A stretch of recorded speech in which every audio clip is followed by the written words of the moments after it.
መቼም በአእምሮ ጤና ያለ ወላጅ ለልጁ የሚያስበው ነገር ሁሉ ጤና ነው፣ የሚችለውን ማድረግ ነው። ከነፍሱ መለስ የልጁን ህይወት አንድ እርምጃ ወደፊት ሊያደርግ የሚችል ማንኛውንም ነገር ያደርጋል፣ ይሞክራል። ያንዳንድ ሰዎች ብርታት፣ ያንዳንድ ሰዎች ጥንካሬ፣ ያንዳንድ ሰዎች ህይወትን ስለ ልጆቻቸው በተስፋ የመኖር አቅም ግን ከዚህ ምድር አይመስልም፣ ከፈጣሪ የተሰጠ እና ደግሞ አንዳንዴ ከየት አገኙት ይሄንን ብርታት የሚያስብል ነው። በባለፈው ሳምንት ወዳጄ መላኩ ጋዜጠኛ መላኩ ይሄንን መጽሐፍ ላከልኝ፣ አንብቢውና ከዛ እንነጋገራለን፣ ጻፊዋ እዚህ ሀገር መታለች ብሎ አለኝ። 2 ቀን ፈጀብኝ። ካነበብኩት ጊዜ በላይ ንባቡን እና ውስጡ ያለውን ታሪክ በማሰላሰል ግን 3-4 ቀን አሳልፌያለሁ። ዛሬ ከዚህ መጽሐፍ ጸሐፊ መሰረት ክንፈ ኃይሌ ጋር እዚህ ፋና ቀለማት ስቱዲዮ ተገናኝተናል።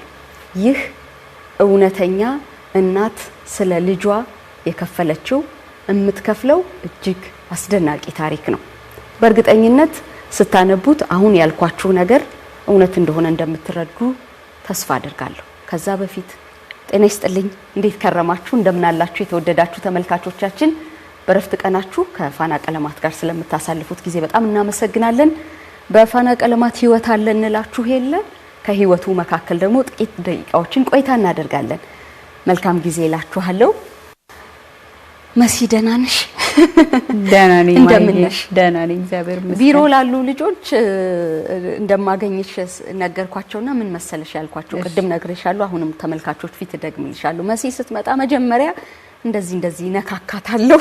አይ ነው ሰው ነው ምንድነው በስጋ ነው ይሄ ሁሉ የሆነው የሚለውን እንደው ቼክ አደርጋለሁ ብዬ አስቤ ነበር።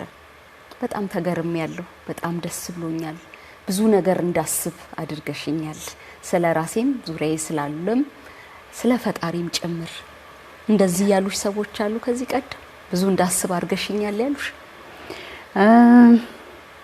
አሜን። የአኗኗሬን ሲያዩ ማለት ችግሬን በላይ ላይ ስለማያዩት መገረማቸውን የሚነግሩኝ ሰዎች አሉ። አንቺ ባልሽው ቀጥተኛ አነጋገርም ባይሆን ማለት ነው። ሌላ ተጨማሪ ለተመልካቾቻችን ማስተዋወቅ የምትወጂው ነገር አለ? የሁለት ልጆች እናት ነኝ። ወንድ ልጆች ናቸው። የመጀመሪያ ልጅ አውቲዝም አለበት። የምኖረው አሜሪካን ሀገር ነው። ይሄ የልዑል ታሪክ ነው። ሉሌ ነው የምትለው እሷ። በጣም ያምራል ሲጠራ። ይሄንን መጽሐፍ አንብቤ ከጨረስኩ በኋላ የተሰማኝ የመጀመሪያ ነገር አሁን እንድናወራው የምፈልገው ተስፋ በሚያስቆርጡ በማይመቹ በጣም በሚያስፈሩ የህይወት መንገዶች አልፈሻል። እዚህ ጋማ በቃ አለቀ ብዬ ስል ይቀጥላል። ይህንን የመቀጠል ጉልበት ከየት ነው ያገኘሽው? ከእግዚአብሔር። ያለ እግዚአብሔር ምንም ነገር መሆን አይችልም። ይቆረጣሉ፣ ይቆማል ምናምን የሚለው ስሜት እኔ በህይወቴ ተሰምቶኝ አያውቅም። እየቀጠልኩ ነው ራሴን የማገኘው። ስለዚህ የሚያስቀጥለኝ የሚያስችለኝ እግዚአብሔር እንደሆነ ተሰብስቦ የገባኝ እንደውም ይሄን መጽሐፍ ስጽፈው ነው። ምክንያቱም እኔም አብሬ ታሪኬን አነበብኩት ልክ አንቺ እንዳነበብሽውና የበለጠ እግዚአብሔርን አየሁት ታሪኬን ሰብስቤ ስጽፈው። ይሄ አቅም እውነት ነው። በተለይ መንፈሳዊ በሆኑ መንገዶች ውስጥ ላሉ ሰዎች ከመንፈሳዊ ልምምድ የሚመጣ ነው። ልዑል መናገር አይችልም። በራሱ አንዳንድ ነገሮችን በንቃት ሆኖ ማድረግ አይችልም። በእነዚህ ሁሉ ውስጥ ግን መደበኛ ልጆች የሚያደርጉትን ነገር እንዲያደርግ ትፈልጊ ነበር። ለምሳሌ ደጅ አብረሽው እንድትወጪ፣ ሽርሽር እንድትሄዱ፣ መናፈሻዎች እንድትሄዱ፣ እንደዚህ አይነት ቦታ መሄድ ወላጆች ቢፈልጉ እንኳን የሰዎች እይታ አስተያየት በጣም ስለሚያስጨንቃቸው ብዙ ወላጆች አያደርጉት። አንቺ ግን ታደርጊው ነበረ። ምን እያሰብሽ ነበር ይሄን ታደርጊው? ያቃቱኝ ቦታዎች አሉ፣ ግን ልጄ መለማመድ አለበት ከማህበራዊ ህይወቱ ሰዎች ከሚኖሩት ሪያሊቲ መራቅ የለበትም ብዬ ስለማስብ በተደጋጋሚ አዳዲስ ነገሮችን አዳዲስ ቦታዎችን እንዳውሱን በጣም የሚረብሹት የግርግር የሆኑትን ቦታዎች እንኳን ሰላም ካልሰጠው ቢያንስ ግን ወጥቶ የሚገባባቸው ቦታዎችን ልሂድ ብዬ በቃ አለማመደዋለሁ። ሞክራለሁ። ሻይ ቤት ገብቶ እስቲ ይጠጣል ወይ ብዬ ሞክራለሁ። ሱቁስ ገብቶ ይሄንን እንድንገዛ እድል ይሰጠኛል ወይ ብዬ ሞክራለሁ። ራሴን አዘጋጅቼ ነው በነገርሽ ላይ የምሞክረው። በቃ ቢሆንም ባይሆንም ብዬ በደንብ ራሴን አዘጋጅቼ የምለብሰውን አለባበስ አስተካክዬ ችግርም ቢኖር ነገሩን አንድን ለማድረግ ማለት ነው። እንደዚህ እንደ ቀልድ የምንወስዳቸው ነገሮች በህይወት ቀልድ እንዳልሆኑ የሚያሳይ አንድ ቦታ አለ። ምንድነው የሚለው? ስለ ልዑሌና ኦቲዝም ስላለባቸው ልጆች ብዙ እብሰለሰላለሁ። ልጄ ክፉ ደግ ካልተናገረ፣ አውቆ ካላጠፋ፣ አቅዶ ሰው ካልጎዳ፣ የዓለምን ውጣ ውረድ ካልተረዳ በዓለም የሚከሰስበት ነገር አይኖርም የሚለው ሐሳቤ የጻድቅ እናት ነኝ ወደሚለው ሐሳብ መራኝ የሚል ሐሳብ አለ ገጽ 193 ላይ። የጻድቅ እናት መሆን እንዴት መጣ አይምሮሽ ላይ? ቃሉ ብቻውን ያጽናናል ብዬ ነው። እውነት ነው እንዳልሽው በጣም ለመጽናኛ ለኔም ብቻ ሳይሆን አጋጣሚ በጣም ከብዙ ቤተሰቦች ጋር በሰሜን አሜሪካ ከሚኖሩ በኢትዮጵያ ከሚኖሩ አሁን የቴክኖሎጂ ዘመን አይደል? ከብዙ ሰዎች ጋር የመነጋገር እድሉ ነበረኝ። እንዲህ ግጥሞችን በመጻፍ ምናምን የወጣ ፐርሰናሊቲ ስላለኝ ወደ ሚዲያው ትንሽ ወጣ ስላልኩኝ እንዲህ የምትባል ልጅ እናት አለች ሂዱ አዋሯት ምናምን ይባላልና የብዙ ሰዎችን ኮንቨርሴሽን ከመስማት ከማዳመጥ ውስጥ ይሄንን ሐሳብ የራሴንም ልጅ በጣም በቅርበት ስመለከተው ይሄንን ሐሳብ ወለድኩኝ። ምናልባትም ቅድም በጣም ምን አበረታሽ ላልሽኝ ጥያቄ ትልቅ መልስ የሚሆነው የጻድቅ እናት የጻድቅ ልጅ እንዳለኝ ማመኔ በቃ ንጹህ ልጅ እንዳለኝ ማመኔ በጣም ትልቅ ብርታት ነው የሰጠኝና እናቶችም እንዲበረቱበት ምናምን እናንተ እኮ ጻድቅ ልጅ እኮ ነው ያላችሁ የቻላችሁትን አድርጉ ብዬ እንደ ማጽናኛ ሁሉ ጊዜ የምጠቀመው ቃሌ ነበረ። እግዚአብሔርንም ማማረር ሰውንም ማማረር አላየሁኝም። የሰው ስሪቱ ደግሞ በትንሽ በትልቁ የየ ነው። ማማረር አይመጣልሽም? እርግጠኛ አይደለሁም ውስጤ የሰጠኝ የትኛው ጥንካሬ የትኛው ማንነት እንደሆነ። ግን አሁን አንቺ የምትያቸውን ሐሳቦች በዙሪያ የሚያሉ ቤተሰቦች ጓደኞቼ ምናምንም ሁሉም የሚያምኑበት ነው። ኮምፕሌን አድርጌ አላውቅም። እዚህ መጽሐፍ ላይ አንዳንድ ቦታ ላይ ከእግዚአብሔር ጋር በጣም በጥብቅ የተከራከርኩባቸው ቦታዎች አሉ። ምናልባት በህይወቴ በጣም አጥብቄ የተከራከርኩባቸው ብቸኛ ቦታዎች ሊሆኑ ይችላሉ። የምችለው ምን ይሰማኛል መሰለሽ? አንድ ለራሴ የሚገባኝ ነገር ለምሳሌ ልጄን ኮምፕሌን ባረግ ሰዎች ይሄንን ልጅ ስለወለደች ነው እንደዚህ የሆነችው ብለው የሚያስቡ ስለሚመስልኝ ብዙ ጊዜ ከምለብሰው ለሱ ከማደርገው ከምወጣው በሁሉ ነገር ጥንቃቄ አድርጌ ነው ልጄን ማስወቅሰው ስለሚመስለኝ። ስለዚህ በጣም በዝምታ የማሳልፍ ሰው ነኝ። ደክሞኛል ዞር በል እንላለን ቤት ስንገባ። በቃ ዝም በል እስኪ ትንሽ አረፍ ልበል ብለን እንላለን። አንቺ ደግሞ በአብዛኛው ምኞት ነበረሽ ልጅሽ ልዑል ስሜቱን እንዲነግርሽ እንዲሆንኩ እንዲልሽ ደግሞ የምትመኝባቸው ብዙ ቦታዎች እንዳሉ ትጽፊያለሽና እንደዚህ አይነት ወላጆች ሲገጥምሽ ምንድነው የምትይው? ጥሩ ጥያቄ ነው። አንድ ጥሩ ምሳሌ ልንገርሽ እና አንድ ጓደኛዬ ነች በጣም መወዳት ማከብራት ተገናኘን። እንደዚያው አውሩ ታግዝሻለች ምናምን ተብላ ወደኔ ህይወት መጣች። ከዛ ስናወራ ሁሉ ጊዜ በቃ መከፋቷን፣ አለመረጋጋቷን፣ መረበሿን ምናምን ይገባኛል በውስጧ። ያሳዝንሻል፣ ታዝኛለሽ እና እንዳልሽው የማጽናኛ ቃላቶችን ይጠቀማለሁ። አይዞሽ የማደርገው ብዙ ጊዜ የኔን ልጅ ያለበትን የችግር ደረጃ አስፍቼ ከነገርኩሽ እኔ አቅም ስላጣው ወይ ደግሞ እኔ ካንቺ የተለየ ነገር አገኛለሁ ብዬ ስለማስብ ሳይሆን አንቺ እንድትበረቺ ነው መነግርሽ። አወዳድረሽ ለካ መሰረት በዚህ ህይወት ውስጥ ትኖራለች፣ ስለዚህ እኔም ልበርታ የሚል አይነት ስሜት እንዲኖራቸው ብዙ ጊዜ ምናልባት ስለ ልጄ ከነገርኩኝ ያለበትን ደረጃ አብራርቼ ከነገርኩኝ ብዙ ጊዜ እናቶች እንዲበረቱ ነው እንደዛ ማድረገው። ከዛ አንድ ቀን ሁሉ ጊዜ በቃ መከፋቷን እንዲሆኚ እንዲተቸግሬ የምትለኝ እናት ነችና እንገናኛለችኝ። ከዛ እንገናኛለችና ቤቷ ሄድኩኝ ለመጀመሪያ ጊዜ። በአካል ሁላ ተገናኝተን አናውቅም ነበር፣ በስልክ ነበር ችግራችንን ምናምን እናወራውና ቤቷ ሲሄድ ምን ገረመኝ መሰለሽ? ቤቷ በጣም የተሟላ ነው። በቃ ሙልት ያለ ቤት ነው። የተሟላ ስልሽ በጣም የሚያምር አበባ፣ ትንንሽ ድንጋዮች እንደ ጌጥ ማጊያጊያጫ ተቀምጠዋል። ምን የመሰለ የሰርግ ፎቶ ተሰቅሏል። የቡና ሲኒ ረከቦት እንዳለ እዛ ጋር ተነጥፎ ተቀምጧል። ሙሉ በቃ ኮምፕሊት የሆነ ነገር። ወደ እኔ ህይወት ስትመጪ እነዛ ነገሮች ድሪም የለም፣ የማይሆን ነገር ነው። ሊያነሳቸው ይችላል፣ ሊያወርዳቸው ይችላል፣ መጋረጃዎቻቸውን ሊጥላቸው ይችላል። በቃ ባዶ ለሱ ምቾት ባለ ሁኔታ ይሄ ጌጣጌጥ ያማረው ምናምን የማያምረኝ ሰው እስከመሆን ድረስ በዛ አይነት ላይፍ ነው የምኖረውና ከዛ እውነት አንቺ ኦቲዝም ያለበት ልጅ ነው የምታሳድጊው? እውነት አንቺ ነሽ ኮምፕሌን የምታደርጊው? አንድ ቀን ቤቴ ስትመጪ አሳይሻለሁ፣ ህይወቴን አሳይሻለሁ፣ ቤቴን አሳይሻለሁ። ጠረጴዛ በየጥጋጥግ ተቀምጦ መሀል ላይ የአበባ ጠረጴዛ እንኳን የሌለበት ቤት ውስጥ ነው የምኖረው። ስለዚህ ቢያንስ ልጅሽ አያስቸግርም፣ ቢያንስ ልጅሽ ያልሆኑ ነገሮችን አንስቶ አፍ ውስጥ አይከትም፣ ቢያንስ ልጅሽ መጋረጃ አይቆችትም፣ ቢያንስ ልጅሽ አበባ አያወርድም።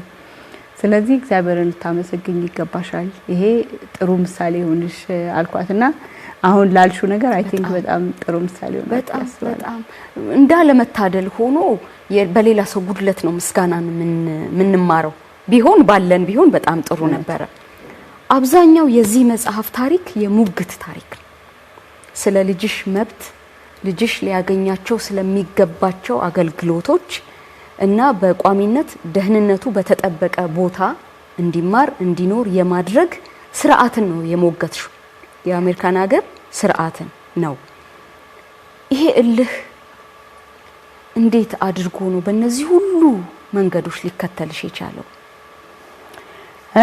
እልህ ትክክለኛው ቃል ይሁን አይሁን አላውቅም፣ ግን እሱ ነው ብዬ ነው ይመስለኛል። ልክ ነሽ። አማራጭ ማጣት። አማራጭ ስታጪ ወደፊት ብቻ መሄድ ከሆነ ያለብሽ ኋላሽ ላይ የሆነ የሚከተልሽ የሚያቃጥልሽ እሳት ወይ የሚገፈትልሽ ነገር ካለ እስቲ ወደፊት ነው የምትሄጂው። መመለስ የማትችይበት ነገር ነው።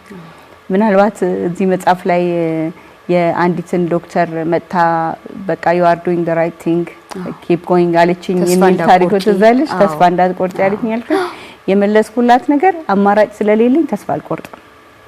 ስለዚህ ተስፋ የሚቆርጡት አማራጭ ያላቸው ሰዎች ናቸው። በጣም ነው የሚገርመው። አንዳንድ ትንንሽ የሚመስሉ ግን ደግሞ ለህይወታችን ትርጉም የሚሰጡ ነገሮች አሉ። እዚህ መጽሐፍ ውስጥ ያገኘሁት አንዱ ለምሳሌ እንዴት ነሽ ተብሎ መጠየቅ። አንዲት በልጅሽ ትምህርት ቤት ጉዳይ ስትመላለሽ የምታውቂያት ሐኪም ጠራችኝና እንዴት ነሽ መሰረት ደህና ነሽ? ጤናሽን ደህና ነሽ? እረፍት ትወስጃለሽ? እንቅልፍ በደንብ ትተኛለሽ? ብላ አለችኝ። ምትይበት ቦታ አለ። እንዲህ ያሉ ነገሮች ብዙ ቁም ነገር አይመስሉም አይደለም? ባንቺ አይነት የህይወት መስመር ላሉ እናቶች በጣም ትልቁ ነገር ምንድነው? ከሌላ ሰው የሚፈልጉት ብዙ ነው እውነት ለመናገር ግን ይመስለኛል እንግዲህ ራሴንም ባስቀምጥ የሚረዳሽን ሰው ማግኘት የመጀመሪያው ነገር ነው። የሚያሳርፍሽን ሰው ማግኘት። እንደኔ አይነት ዝም ብለው የህይወትን የሚገፉ ሰዎች ይጎዳሉ። አሁን አንዳንዴ መለስ ብዬ ሳስበው እንዲኮ ማድረግ ነበረብኝ፣ የበለጠ ቤተሰቦችንም በዙሪያሽ ያሉትንም ሰዎች ትሬን ማድረግ ነበረብኝ ብዬ አስባለሁ። ደህና እየመሰልሽ ግን ውስጥሽ እየታመመ፣ ደህና እየመሰልሽ በሰው ፊት እየሳቅሽ እየተጫወች እየወጣሽ እየገባሽ ግን የሆነ ሄቪ የሆነ ፊሊንግ አለሽና ብቻሽን ሆልድ የምታደርጊው። ስለዚህ ሰዎች ሁሉ ቢረዱን እንደፈለግን ሀሳባችንንም ስንናገር ጀጅ ባንደረግ የሚያዳምጠን ሰው ቢኖር በእኛ ልክ ገባሽ። አንዳንዴ ፍሮም ዘ ስክራች ማስተማር ይከብዳል ታውቂያለሽ። እሱን ላለማስተማር እንደው ካለው ሁኔታ ነገር ታይቶ ተረድቶ ረዳት መሆን ቢችል ሰው የግድ ህይወት ውስጥ ሳይገባ ሳይነካ ሳይደርስበት የሚያውቅ ቢሆን ሰው ደስ ይለኛል። በጣም ትልቁ ሸክም እቺን መስመር ላንብባትና ስለ ሁኔታው ታስረጅኛለሽ። ያ ስብሰባ ከተካሄደ 4 ቀን አለፉ። ያቺ ሴት ኢቫሉዌሽን የምትሰራ አንዲት ባለሙያ ያገናኘችኝ። ቀጠሮ ተይዞ ለሰዓታት የትምህርት ቤቱን መረጃ፣ የነበረበትን ማዕከል መረጃ፣ የህክምና ታሪኩንና እንደ እናት ከኔ ማወቅ ያለባትን ሁሉ ጠይቃ ወሰደች። ግምገማዋን ለማጠቃለል ሌላ 3-4 ቀን ወስዳ ስራዋን ጨረሰች። ያቀረበችውን በግምገማ የደረሰችበትን ውጤት ይህን ይል ነበር። እናቱ የምትፈልገውንና ያነጋገረችውን ትምህርት ቤት እስኪቀበሉት ድረስ ልዑል ከዚህ የተሻለ ደህንነቱ የሚጠበቅበት ስፍራ ስለሌለ ወደ ቤት እንዳትልኩት፣ የዚያች ሴት ለቅሶ ድምጽ ሆነኝ፣ ያ ቅጽበት ታሪኬ ለወጠው እያለ ይቀጥላል። ጥቂት እናስታውስ። ምን ነበር ያ የዚህ የታሪኩ መጨረሻ ነው። ያው እንዳየሽው ታሪኩ መጨረሻ የለውም። ልጄ አሁንም የሚፈልገው ነገር አለ። ግን የዛ የረጅም አስፈሪ ወራት እና እንዳልሽው ለምን ተስፋ አልቆረጥሽም ተከራከርሽ የምትይኝ የነበረው ፖይንት ላይ ይሄ ነበረ። እኔ ያ የነበረበት ፋሲሊቲ ለሱ ትክክለኛ ቦታ ነው ብዬ አምኜ አይደለም፣ ግን በጊዜው ለደህንነቱ ለሱም ለልጄም ለቤተሰብም ብቸኛ ደህንነቱን የሚያስጠብቅ ቦታ ስለነበረ ለዛ ነበረ መሟገተው። አይወጣም፣ ነገ ተመልሶ መግባት የሚችል ከሆነ ለምንድነው ዛሬ ልጄ የሚወጣው? ለምንድነው ተገፍቶ ለምንድነው ተሰቃይቶ እንደገናችን ቦታ የሚለማመደው የሚል ክርክር ነበረኝ። አዘ ሴም ታይም ደግሞ ትምህርት ቤቱ የግል ትምህርት ቤት ከፍላለሁ ብሎ ፈቅዶ 3 ሳምንት አካባቢ ከሆነ በኋላ ነበረ ይሄ ፓንዳሚክ የተፈጠረው፣ እዚህ ሁሉ ክራይሲስ ውስጥ የገባ ነውና ስለዚህ ያኔ ክርክሬ የነበረው በቃ እኔ አንድ ግለሰብ ነኝ፣ የሚሰማኝ ሰው የለም ወይ ደግሞ አሁን በጠቅላላ በአሜሪካን ትምህርት በተዘጋበት ጊዜ ማንን ሄጄ ማናገር እንዳለብኝም አላቅም፣ መብቴም አይመስለኝም። ምክንያቱም ሁሉም ሰው ተዘግቶበት ቤት ተቀምጧል። ለኔ ልጅ የተለየ ሚራክል የሆነ ነገር አምጡ ማለት አልችልም። ስለዚህ እናንተ ድርጅቶች ናችሁ፣ ብዙ ይገባችኋል፣ ብዙ የምታውቁት ነገር አለ፣ ውሰዱና ከነዛ ሰዎች ጋር ኮኔክት አድርጋችሁ የምፈልገው የልጄን ትምህርት ቤት እንድታገናኙኝ ነው የሚል ነበረ ዲሳይድ የነበረው ክርክር። ስለዚህ ያ እንዲሆን ነው የነበረውና ያ ምናልባት ከጠቅላላ ታሪኩ የመጨረሻ የሚያስደስተው ግን ደግሞ ወዲያው ተከትሎ ደግሞ ስብር የሚያደርጉ ስሜቶች ቢኖሩትም ያ ለኔ በህይወቴ የማረሳው በጣም ትልቅ ሪሊፍ አሸናፊነት የተሰማኝ የሚቀጥለው ስብሰባ ላይ በቃ ደረቴን ነፍቼ የተገኘውበት ሀሳቡንም ያመጣቸውም ሴት በእንደዛ አይነት ስሜት ነበር የሚቀጥለው ነውና በጣም ከባዱን ምዕራፍ ነው አሁን የነካሽው። አዎ ሁለት ሰዎች እዚህ መጽሐፍ ውስጥ አይቻለሁ እና ቀጥዬ የምጠይቅሽን ጥያቄ ማነሳው ከነዚህ ሰዎች በመነሳት ነው። አንደኛው ከልጅሽ ጋር ሱፐርማርኬት ሄዳችሁ አንዳንድ ነገር ለመገዛዛት እንደዚህ ያለውን ነገር አደረግሽና ልትወጪ ስትይ ከኋላ ያለውን መኪና ጫራ አደረኩት። ወርጄ ሳይው እንደው ግጭትም አይደለም ቦታም ላገኝበት አልቻልኩም፣ ግን ባለመኪኖቹ በጣም ብዙ ግርግር ፈጠሩ፣ ማአት ነገር ሆኗልና አይ ልጄ እኮ ኦቲዝም አለው ለዛ ነው ባካችሁ ተረዱኝ ብዬ ስል አይ ዶንት ኬር አለችኝ። አንዴ እንደ ያለ ሰው ነበር። ደግሞ ሌላዋ ቀድም ያልናት ጠርታሽ መሰረት እንዴት ነሽ? ደህና ነሽ? እያረፍሽ ነው? እንቅልፍ ትተኛለሽ? ራስሽን ትንከባከቢያለሽ ብላ አለችኝ የምትይበት ሁለት አይነት ሰዎች ያሉበትን መስመር እናያለን። ይሄ ጉዞሽ ለልዑል የትምህርት የእድገት ምቹ ሁኔታን ለመፍጠር ያደረግሽው ጉዞ ለሰዎች ያለሽን አመለካከት ቀይሮታል? ብዙም የቀይሮ አይመስለኝም እውነት ለመናገር እኔን አስተምሮኛል። ልዩ ሰው አድርጎሻል አንቺን። አዎ አንቺን ልዩ ሰው አድርጎሻል በጣም። ምክንያቱም ልዑል የኔ ልጅ ባይሆን ኖሮ ወደኔ ህይወት ባይመጣ ኖሮ ይሄንን ታሪክ ምጽፍ ሳይሆን ሌላ ፍጥረት ምናልባትም አይ ዶንት ኬር ያለችውን ሴትም ሊሆን ይችላል ሪያሊቲው። ምክንያቱም እኔ ህብረተሰብ እኛ ማስተማር አለብን ያልኖረውን ነገር ላይገባው ይችላል ብዬ ስለማስብ አንዳንዴ ቤተሰቦች እንዲሆናሉ ምናምን የሚባለውም እንዳለ ሆኖ ለህብረተሰቡ ማዝናለሁ። እኔ እኮ እዚህ ቦታ ላይ ስለሆንኩ ነው ይሄ ነገር የገባኝና ግዴታ አለብኝ ማስተማር ብዬም ስለማስብ ማለት ነውና ብዙ በሰዎች ላይ እንዲናቸው ምናምን ብዬ የተለየ የማዘን ወይ ደግሞ የተለየ ማንነት እንዳላቸው አልቆጥርም። ሁሉ ጊዜ እንትን ለመጽናናት ስለምፈልግ ሙቭ ነው ማድረገው ከአንድ ችግር ወዲያው ነው አልፌ የሚሄደው። የማያመኝ የማይሰማኝ ሰው ነኝ ማለት ሳይሆን ግን በቃ ችግሩ ሲያልፍ አልፎ መሄድ ነው የምፈልገው። ከዛ ጋር በቆየው ቁጥር ራሴንና ውስጤን እንደማሳመም ነው የሚሰማኝ። ይሄ እኮ ትልቅ ነገር ነው፣ በጣም ትልቅ አቅምም ነው። እዚህ መጽሐፍ ያንቺ ህይወት ውስጥ ከልዑልና ካንቺ ቀጥሎ በጣም የገረመኝ ካንቺ ብርታት ቀጥሎ በጣም የገረመኝ የሁለተኛው ልጅሽ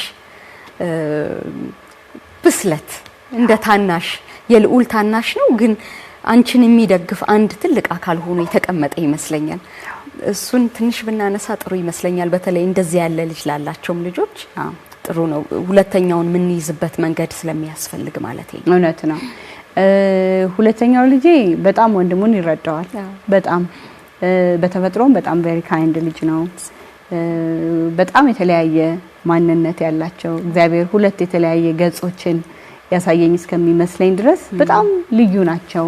ግን ወንድሙን ይረዳዋል። እኔ ከልጅነቱ ጀምሮ ይሄንን ብነግረው ይጎዳል፣ ይሄንን ብነግረው እንትን ይላል ብዬ አስቤ አላውቅም። ሁሌ ስለ ወንድሙ አብራራለታለሁ። ችግርም ቢፈጠር በዛ ነገር ላይ ዲቴል እነግረዋለሁ። ለምሳሌ አንድ ጊዜ ይሄንን ምናልባት መጽሐፉም ላይ አስቀምጬው ሊሆን ይችላል። ለምሳሌ በርዝዴይ ፓሪ ላይ ገብተን ይሻለው በርዝዴይ ፓሪ ላይ ኦል ኦፍ ዘ ሰደን ልጄ ትልቁ ልጄ ልብሱን አራቅቶ በዛ መካከል ተገኘ። እንኳን ለህፃናቶች ለትልልቆችም ግራ የሚያጋባ ነው። ልጆቻቸውን እንዳያዩም ሊያረጉ ይችላሉ በጣም ብዙ ነገር። ስለዚህ አንቺ እኔ ያለኝ አማራጭ ልጄን ይዤ መውጣት ነው አይደለ? ልጄን ይዤ ስወጣ ደግሞ ያ የሚጫወተው የራሱ ያለው እንግዲህ ልደት ሲባል ልጆች ምን ያህል ጓጉተው እንደሚሄዱ ታውቂያለሽ። ስለዚህ ያለኝ አማራጭ ያንን ይዤ ስመጣ ያንን ማስከተል አለብኝ። ያቋርጣላ መሄድ አለብን። ማረጋጋት አለብኝ። ልጄን ማልበስ አለብኝ። ምናልባት በማልበስ ሂደት ውስጥ በጣም ኤክስፔክት የማታረጊው ቢሄቪየር ሀፕን ሊያደርግ ይችላል። የሰው የተዘጋጀበት ፕሮግራም ነው። ፕሮግራሙን መረበሽ አይጠበቅብኝም።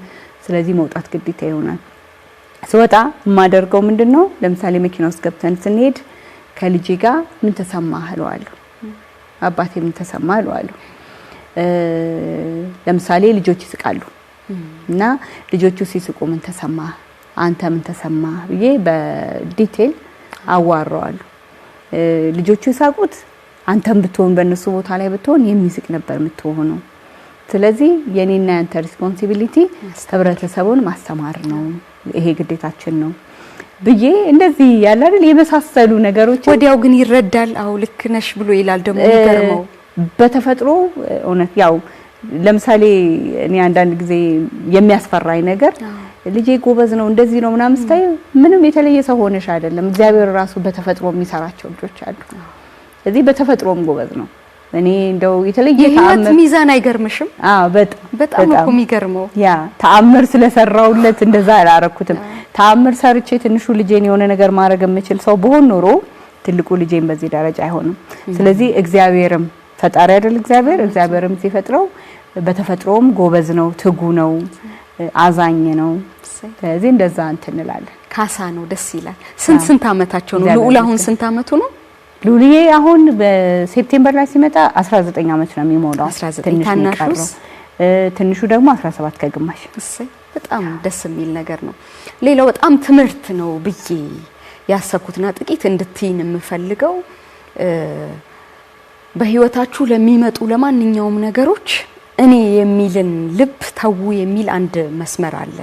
ልጆቻችሁ በተለያየ መጠን ላይ ያለ ኦቲዝም ኖሮባቸው መሻሻል አይታችሁ ከሆነ ተቀይረውላችሁ ከሆነ ደህና ሆነውላችሁ ከሆነ እግዚአብሔር ነው እሱን ያደረገው፣ ፈጣሪያችሁ ነው እሱን ያደረገውና ስለራሳችሁ በማውራት አትድከሙ የሚል መስመር አይቼ ዋው ብያለሁ።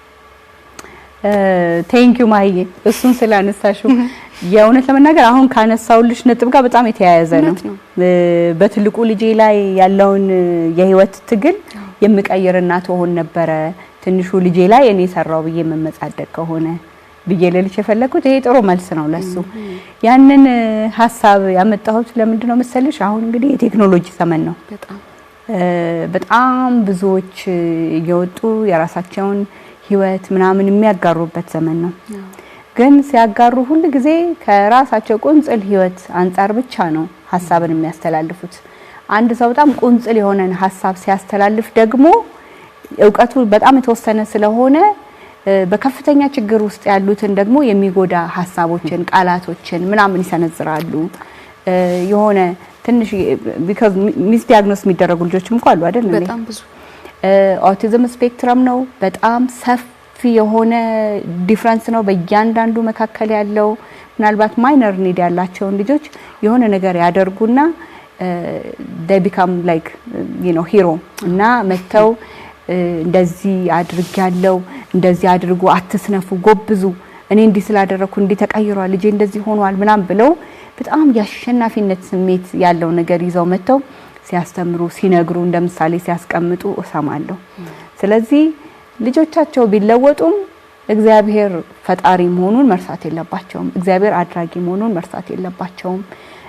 እኔንና መሰል ደግሞ በጣም ታግለው ምንም ለውጥ ላላመጡት ደግሞ ሰነፍ ስለሆንኩ ነው፣ አቅመቢስ ስለሆንኩ ነው፣ ስላልቻልኩ ነው እግዚአብሔር ይህን ሁሉ ነገር አድርጌ ብለው ከእግዚአብሔርም ከሰውም ከማህበረሰቡም ይጣላሉ። ስለዚህ በጣም ጥንቃቄ ከሚጠይቅ ሐሳብ ማለት ኦቲዝም ዲስክራይብ ሲደረግ በጣም ጥንቃቄ ይደረጋል። እኔ እዚህ መጽሐፍ ላይ በጣም በጥንቃቄ የኔን ልጅ ታሪክ ነው የምነግራቸው እያልኩኝ በጣም የኔ ብቻ ነው። አዎ ይሄ የኔና የኔ ብቻ ነው። ኃላፊነትም ወስደው ለኔ ልጅ ህይወትና እኔ ላሳለፍኩት ነገር ብቻ ነው። ተሳሳች ልባል አልችልም። የኖርኩት ህይወት ነው። ግን ስናገረውም ደግሞ ጥንቃቄ ማድረግ እንዳለብኝ አስባለሁ። ጀነራላይዝ ማድረግ አልችልም። የኔ ልጅ ይሄንን ስለሆነ እናንተም ልጅ ይሆናል ማለት አልችልም። ስለዚህ በጣም ብዙ ቤተሰቦች ጋር ሳደርግ ካለው ኮንቨርሴሽን በጣም ራሴም ከተጎዳውበት እንደውም አንድ ጥሩ ምሳሌ ልንገርሽ። እሺ ቅድም ነገርሻለሁ። እናቶች በጣም የተጎዱ ሲመስለኝ በጣም ያዘኑ ሲመስለኝ እንደ ማጽናናት የልጄን ያለበትን ደረጃ ልነግራቸው እችላለሁ። ልጄ እኮ የኔ ልጅ እንደዚህ ይማታል፣ እንደዚህ ያደርጋል። ስለዚህ ቢያንስ ያንቺ ልጅ ይሄ ስለሆነ ይሄንን እንኳን ችለሽ አድርጊ ምናምን ስል አባባሉን ነው ነገር ወይ ሬኔስ ልጅ እንደሱ አይማታም ፔንፉል አይደል? ልጄ እንደሚማታ የምነግር ሰው ሆኜ አይደለም እዛ ጋር ያችን እናት አጠገብ ያለችውን ሴት ሰፖርት ለማድረግ ነው ያንን ያደረኩት። ይሄ ስለለመድኩት ነገም ታሪኬን ከመንገር ምንም ይቆጥበኝ አይደለም፣ ለምጄዋለሁ። የመረዳት እጥረት ሐሳቦቻችንን የምናስተላልፍበትን መንገድ አለማወቅ በማህበረሰብ ውስጥ እውነት ልምምድም አለመኖር ነው እና አልፈርድባቸውም። ግን ያው ስለሚገርመኝ እንደ ትምህርትም ስለሚሆን ላጽናናሽ እየሞከርኩኝ እኔን ዳውን የምታረጊበት መንገዶች ስለሚኖሩ እሱን ለማለት ፈልጌ ነው። ተመልካቾቻችን ወላጅ ብትሆኑም ባትሆኑም ልጆች ቢኖሯችሁም ባይኖሯችሁም ይሄንን የምትመለከቱ ሁሉ ይሄንን መጽሐፍ ገዝታችሁ እንድታነቡ ከፍ ባለ ትህትና ጋብዛችኋለሁ።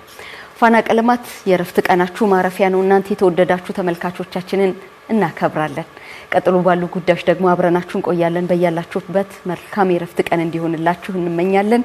እናመሰግናለን።